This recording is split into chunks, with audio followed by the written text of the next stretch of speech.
Hi, this is Diane Pally at dpalleyart.com, and today I'm going to show you how to paint a chef. Now, you don't ever have to have painted before. I know you can do this. I actually can almost guarantee that if you follow my directions, you will get your painting. I have this set up as a 6x8 if it was in a mat. And let's see, I'm going to show you a couple techniques. One is how to pick up or lose part of a line. It's not the same as lost and found edges. That's done a different way, but we are going to lose part of a line. I'm going to show you how to make white look white, and I'm going to show you how to make your brush work for you. So why don't we get started and have your drawing ready. I'll show you how things should be set up and for optimum painting, and we'll go. Okay, let's do it. All we are using is a Cotman Sketcher box, Polar Flow brushes, and Arches 140-pound cold press paper. This is all you need to do this. Everything is on Amazon, and there's another paper on Amazon, and it works really well, and it's much cheaper. So if you want to try that and have a party with your friends, invite everybody, that'd be great. So the first thing we're going to do is learn how to make white look white and lose a line. So we paint the lightest blue, the coldest blue. It'll be the lightest one in the box. It'll probably be cobalt blue. Then you rinse your brush, tap it off to make it thirsty, and pull it across the inside of the line. And it will pick up just the inside, giving shape to your chef, but without outlining him. So we do this several times. All the places that are important, you go ahead, make your mark, rinse, tap, and pick it up. So it's this rinse, tap is very important because otherwise you just smash the color into the painting instead of picking it up. So I have done all the important parts of the chef. A line first, rinse, tap, pick up the inside edge. Sometimes you have to push a little bit, and just rinse, tap, pick up the inside of the line. Well, on my chef, and I would suggest on yours too, all of the lines that are in the chef can be accentuated, and it all helps to give shape to your chef. This one's a little portly, but around the outside of his arms, let's see, it's all rinse, tap, pick up the inside. Boy, I sure took my time doing this. So I'm going to let you watch it for a little bit, and then I'll keep talking. One of the things is not to make your line too long, because if it starts to dry, it is harder to rinse, tap, and pick it up. So the short areas are the best, will give you the best result. And what I did to make sure the color was right and the amount of water with the paint was right is I put a little bit in the tray above it and swish it around, and if it's too light you add a little more color, and if it's too dark you add a little more water. But then it's the same process. And even if you get really, really dark and go, oh no, I really didn't mean to do that, you can still rinse, tap, and pick up the inside, and it won't hurt anything at all.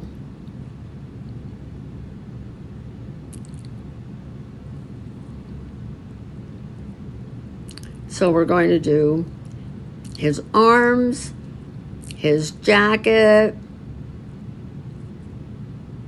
under the kerchief, the line where his jacket closes. You might put some under the buttons.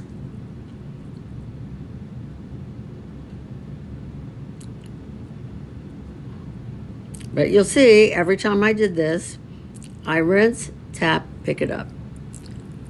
So you can kind of see my chef there. I'm going to do the chef's hat. Same thing, same idea.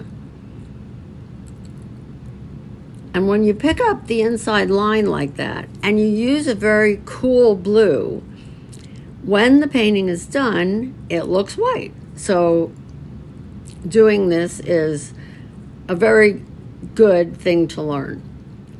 Actually, you can use it in a lot of different paintings. But we want him to have some shape, so we'll do his hat. I had the hat break the border just to give it interest. So his arms break the border and his hat breaks the border and some of the dressing stuff breaks the border, and it makes it very interesting.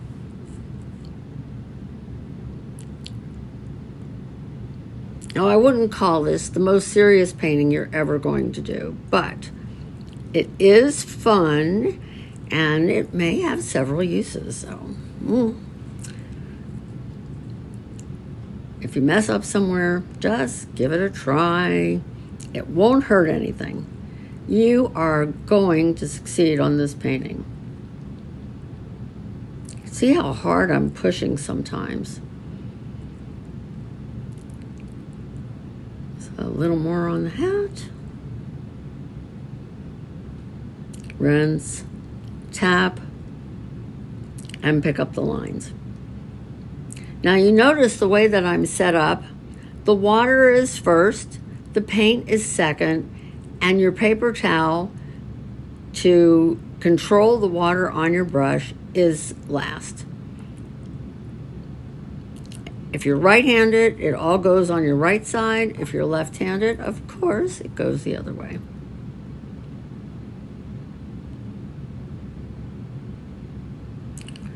So part of the thing that you want to know when you're doing a watercolor like this, you'll see that I skip around a lot and one area does not touch another. That's because if it's still wet, whatever color you're doing next will bleed into whatever was there. So all of that was done with the number 8 round brush. So next, we're going to take the small square one. I think it's I'm not sure, I think it's like a 1/4 of an inch. And we're going to make our brush work for us. So this is how we do the background. In this case, I chose red. Let's say your kitchen's a different color, or you want a different color, then just put a different color. But in this case, I'm going to use red. So I've got the paint on my brush, not too wet. If it's too dry, it won't work at all. But just tap, let the square show, and we're going to make tiles. Sometimes you have to make a half a tile, but it's not even necessary to fill everything in. And if the color changes and it becomes lighter, and then you dip it in the paint again and it becomes darker, it doesn't matter because it's sort of ceramic tile, and ceramic tile has a shine to it. Now I've left some room because I am going to show you how to make brick using the wider flat brush. But for now, we'll finish up to this point. So you do just kind of tap it down a little bit, leave a space, and then you're going every other place. You're just making a checkerboard is what you're doing.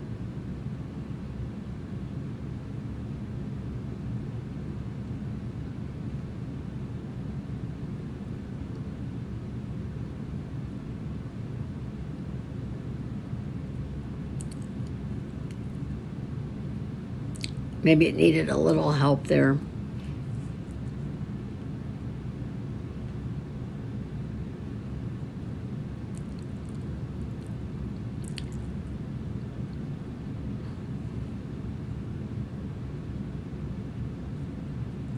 Okay, we're going to finish up on this line.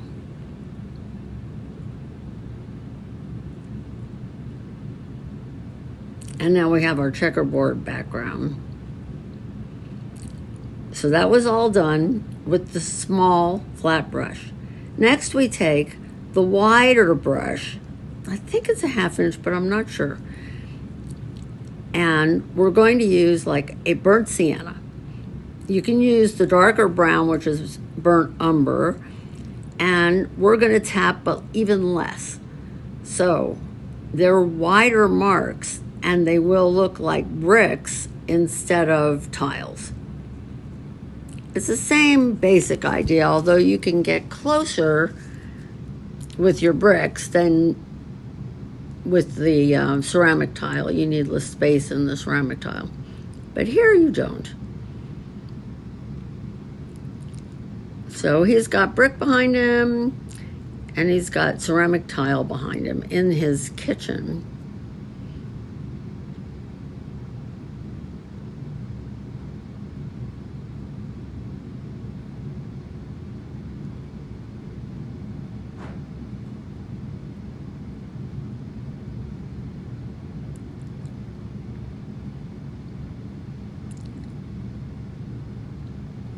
Next, I'm going back to the 8-inch round.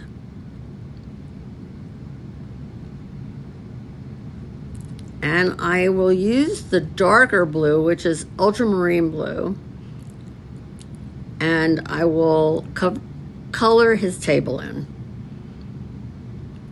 Kind of paint with smooth strokes, and you won't get a streaky table. Use the same amount of water everywhere, but smooth strokes.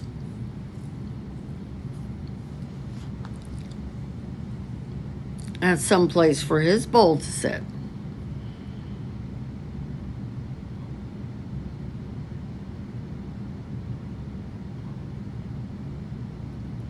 So that's the 8-inch round that's doing that. The reason I use the 8-inch round is because we were going around the bowl, and a square brush would have been harder to control.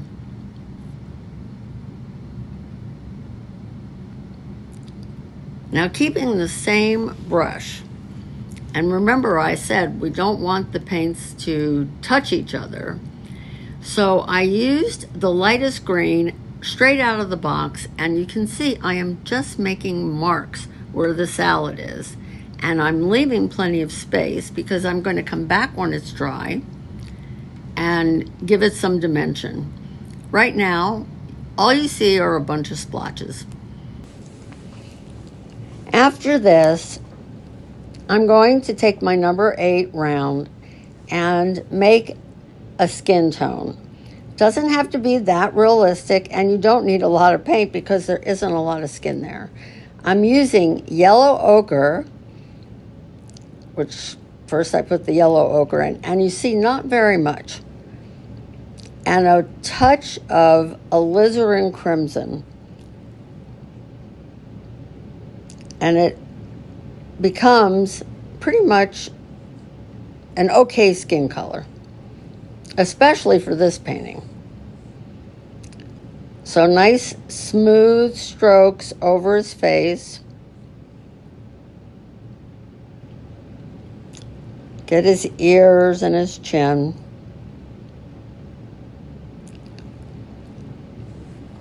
And then you might need some more paint.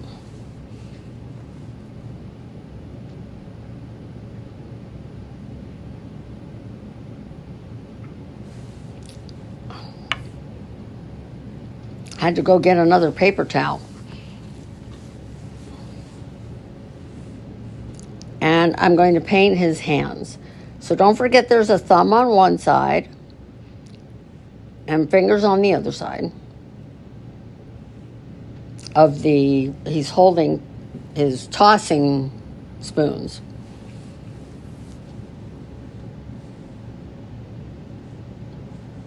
So as you can see, my strokes are pretty deliberate.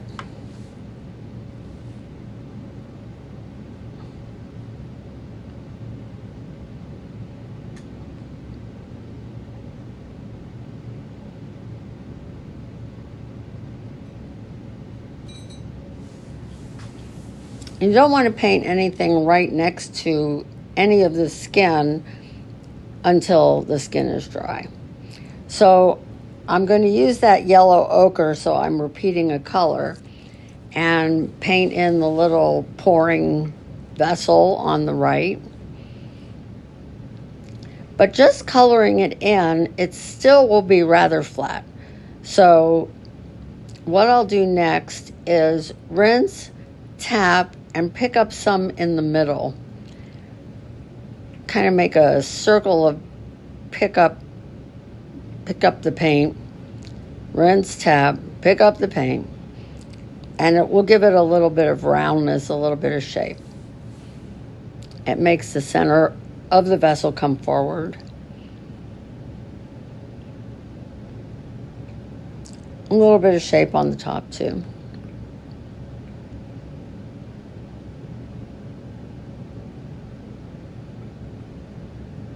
So I'm deciding what color is the other bottle going to be. And I really like this color. It's a new gamboge is what I have. I'm not sure what's in the box when you first get it. I have used this box for 20 years.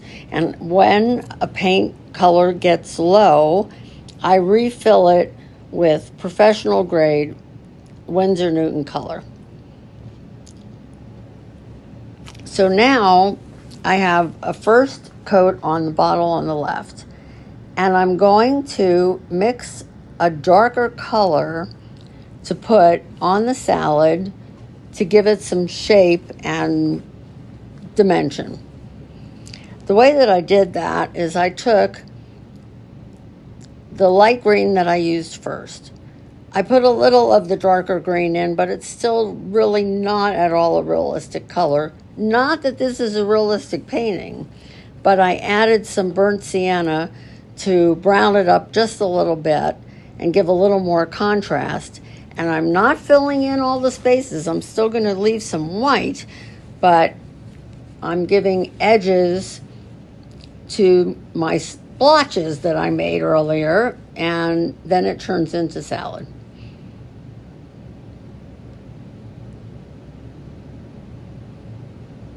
So a little touch here, a little touch there.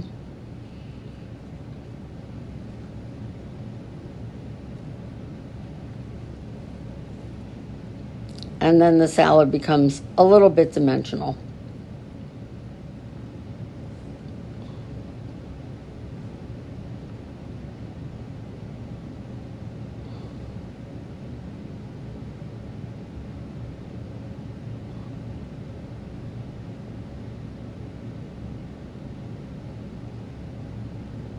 Oh, I forgot about the tomato.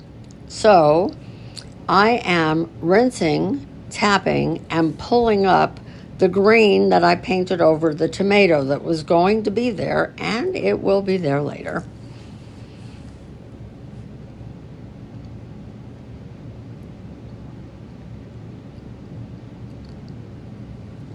Well, while I have that warm yellow, I'm going to use that for part of the bowl. So in the box, the top row is really all you need. It is a cool and a warm yellow. I think it's a lemon and a cadmium when you first get it. Mine is now a lemon and new gamboge. And then there's a warm and a cool red. So the warm red is the brightest one, and the cool red is alizarin crimson, which happens to contain a lot of blue. Also, a warm and a cool blue. So your cool blue could be cobalt or cerulean, and the warm blue, because blue really isn't actually a warm color, but The warm blue, the way we talk about it, is the French ultramarine. It's the darker blue that you have.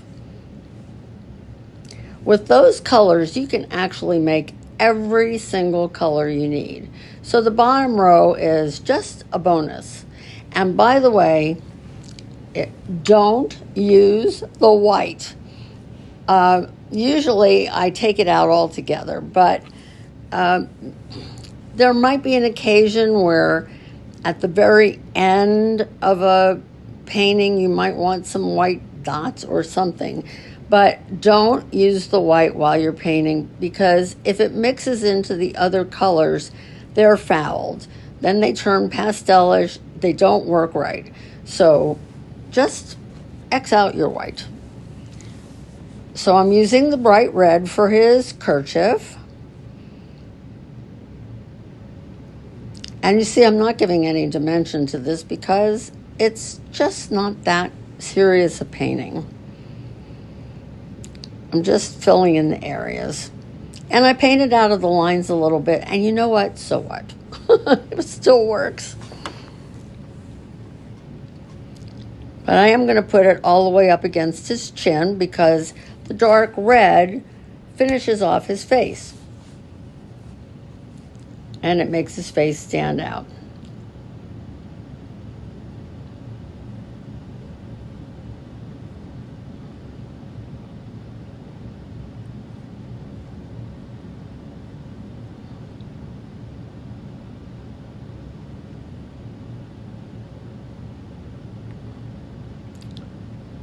Okay, next I take the burnt umber. It's the darkest of the browns.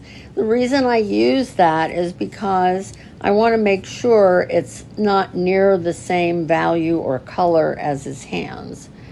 And I paint his tossing spoons. So he's holding them, so part of it might not show. But I'm giving him a good dark brown. And it looks really good against the white of his jacket. It will also show in the salad.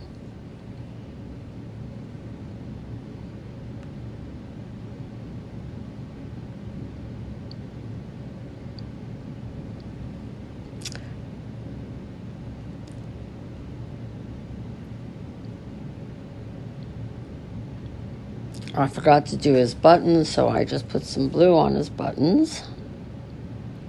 Or under them, actually.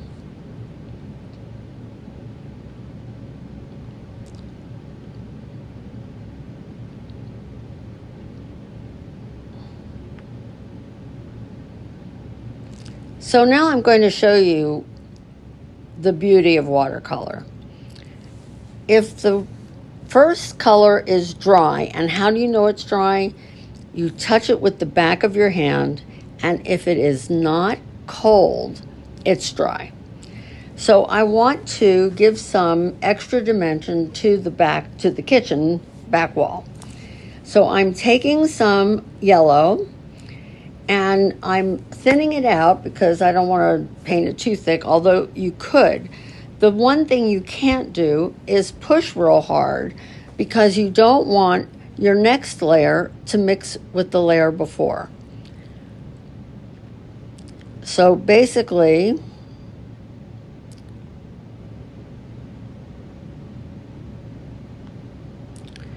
I see. No, I'm not going to do that yet. Sorry. I'm going to show you how to make black. Black does not come in here, but you can make black very easily. You use the darkest green and you use the alizarin crimson and you mix them together and it will be black. If it's too green, add a little alizarin crimson. If it's too red, add a little more of your dark green. And eventually you will come up with a black color. So on my chef, a little bit of hair shows from under his chef's hat.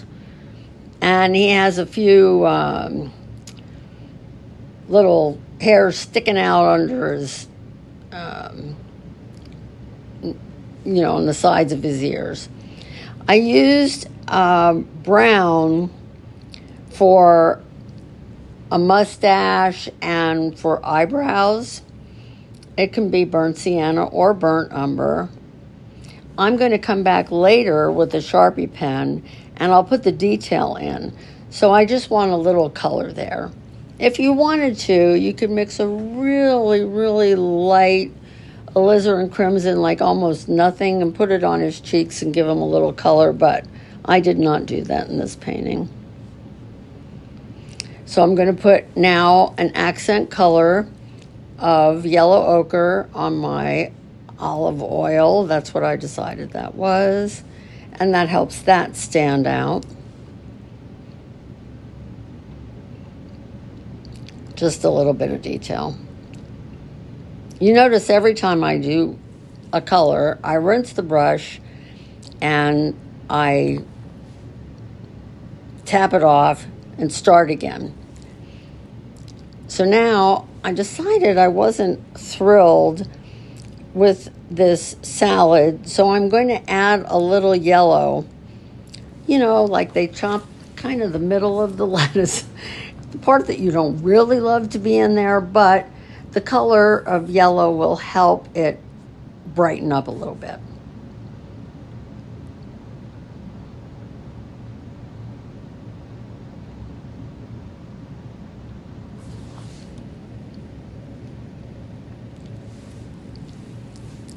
So the next thing,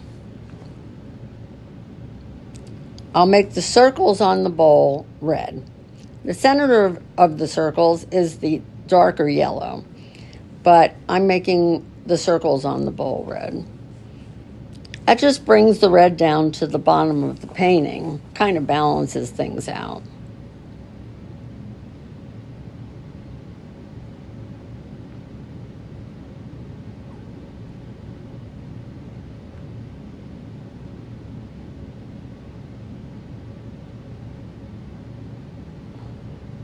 I'm being slightly careful here. It's not absolutely necessary, but it looks a little better. This part I like to be neat. The outside edges, though, don't really matter because I'm going to use a Sharpie pen to delineate everything in this painting. And I finally get to paint my tomato.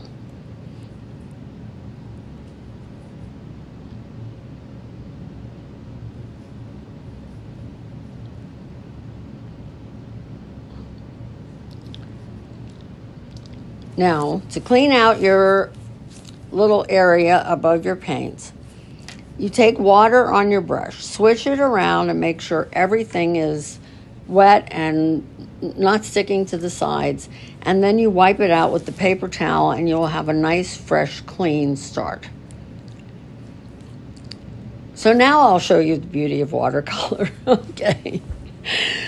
So I mixed this yellow, or I just used the yellow, and it's pretty light, and I am laying it on top of the red tiles. So now I have red and yellow tiles. If you push too hard or you scrub at it, the colors will mix together, and that's how you get mud.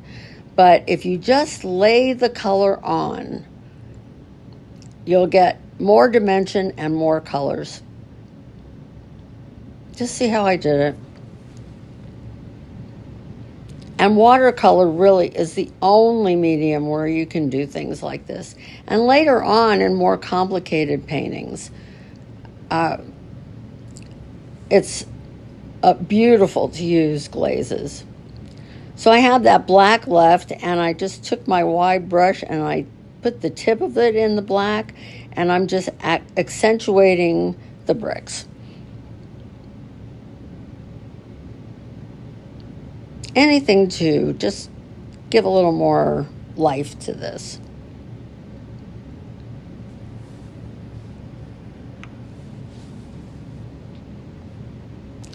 So a little bit of burnt sienna for the label on the bottle.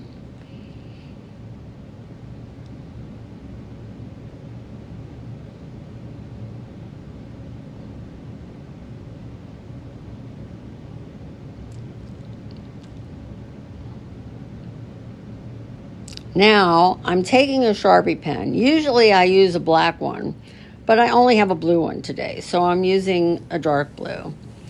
And the Sharpie pen will only work well if everything is dry.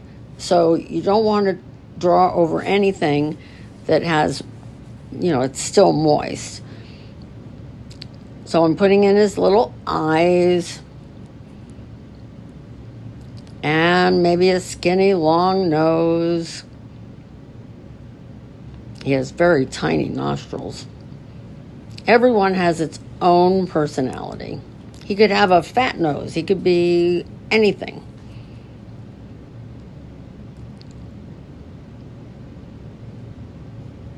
And I added a little to his mustache, outlining his face. I outline most everything. So we started with a couple lines in his kerchief, and I am going to line those also.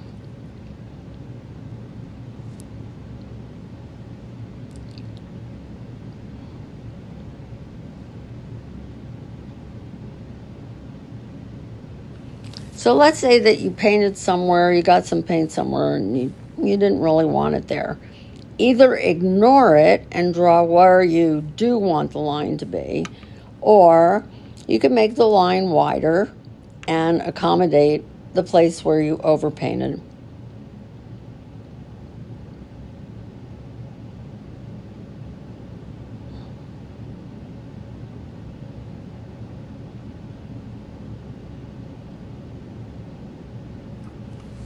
So when I outline his jacket, I am on the very outside of the line. Not where I picked it up on the inside, just on the very outside of the line.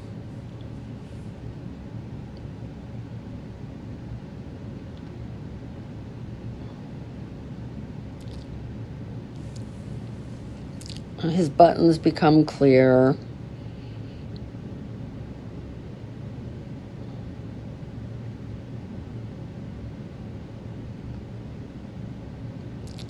And now his little tossing spoons will look better.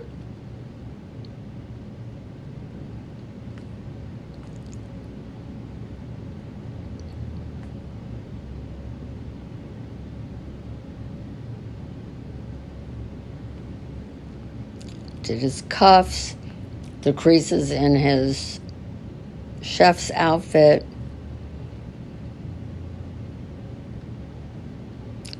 The outermost edge. Are you beginning to see how the white looks white?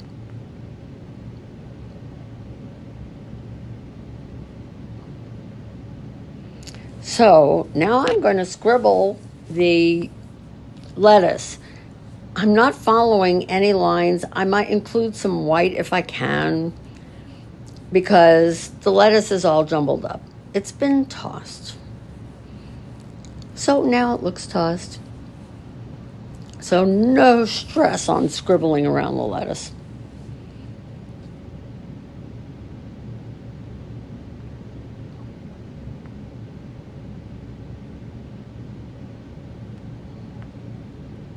Here comes the other spoon.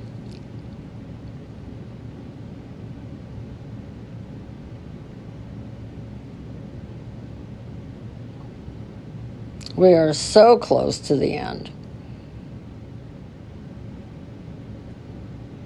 He's looking better and better. I hope yours is too. I'm pretty sure it is.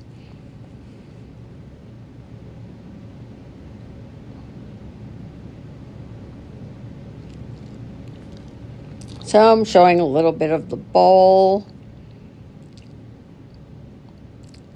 There are little handles on the bowl. I put those on.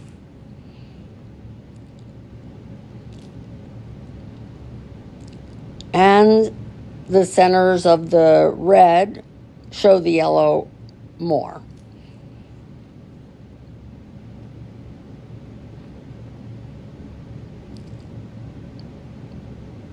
One thing I might have done differently, I might have outlined the outside of the red also. So you might want to do that on your circles.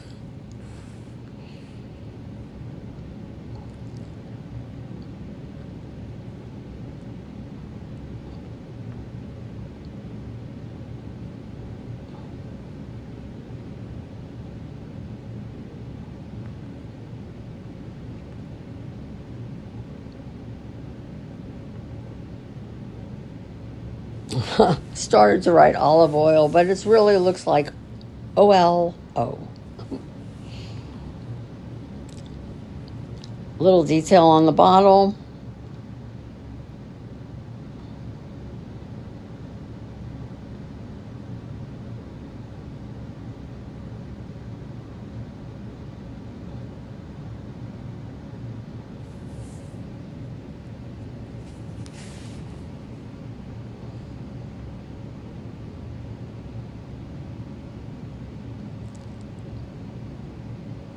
I'm going to outline the bricks a little more to make them so different from the other part of the background, from the tile part.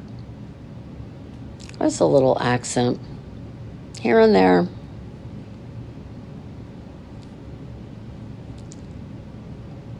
When you're looking at your painting, you'll feel it in the inside where you want some more or where you want less. And less, well, you just have to rinse or wet it once it's painted. Rinse, tap, and pull it up. That's what I did on my tomato, and then I waited till it was bone dry, and then I got to make it red. So I'm going to line the outside. If you want to use a roller, that's fine.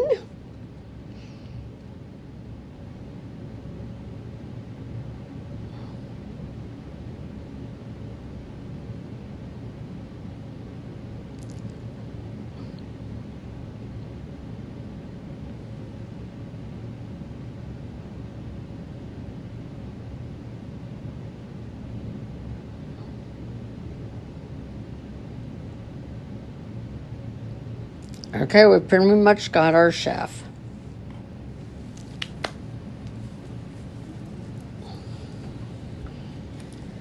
Oh, so he's dry. So I am going to mix like a non-color. A little alizarin crimson and a little burnt sienna. It's kind of a block color because I don't want to take away anything from the chef. I'm going to use the wide flat brush. I have plenty of water in there.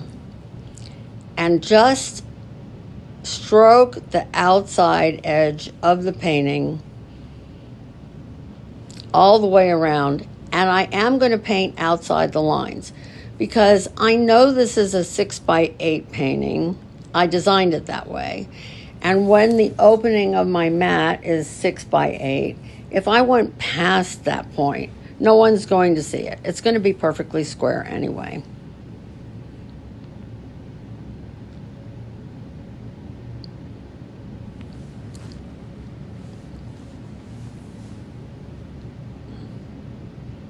So you see what a non-color that is.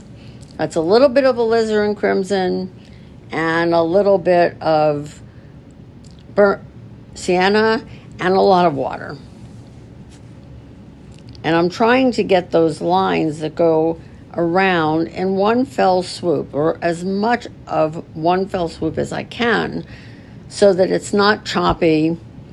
And when it dries, it will look pretty even.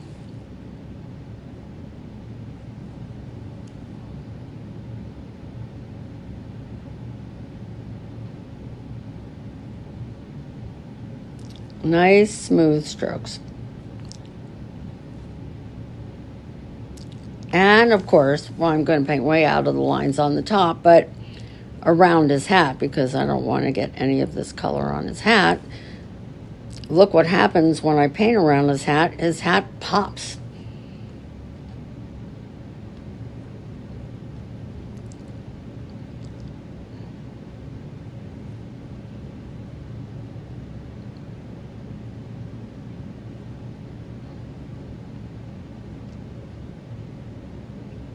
Now, once this is dry, it can be used for a couple different things. Number one, you can just frame it and hang it in your kitchen. Of course, sign it first. But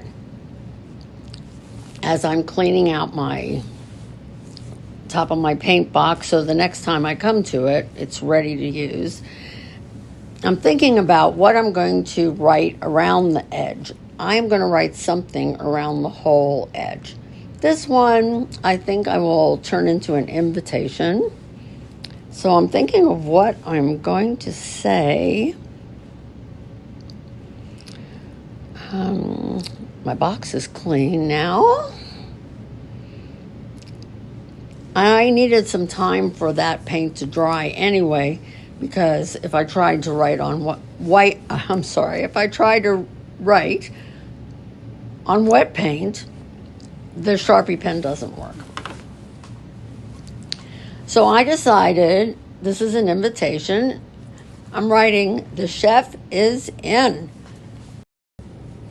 And you are invited for dinner on the day, the date, and the time, and please RSVP and my phone number.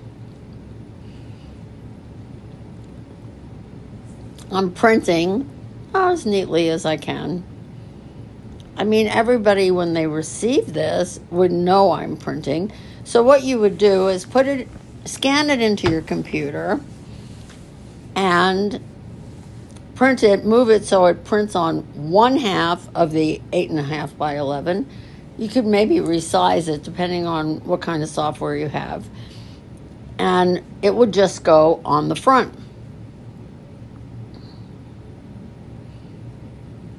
So on the inside, you could write whatever you wanted.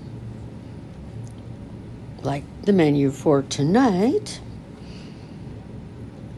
And for you, we have whatever you decide to make. Chicken Parmesan or shrimp over linguine. Not on the outside, but on the inside.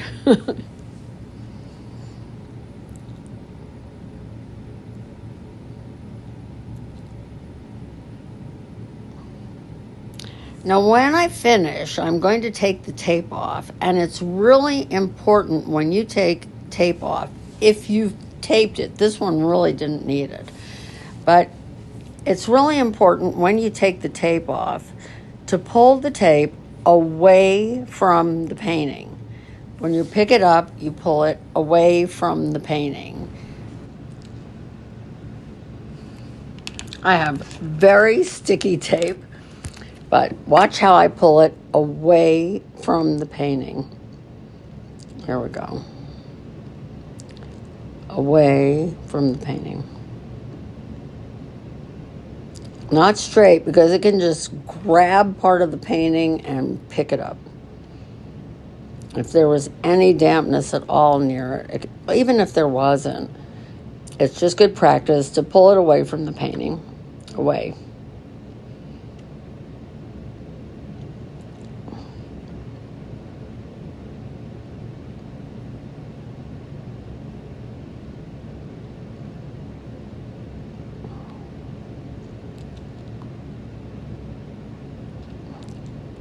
A little help. And it's off without any damage.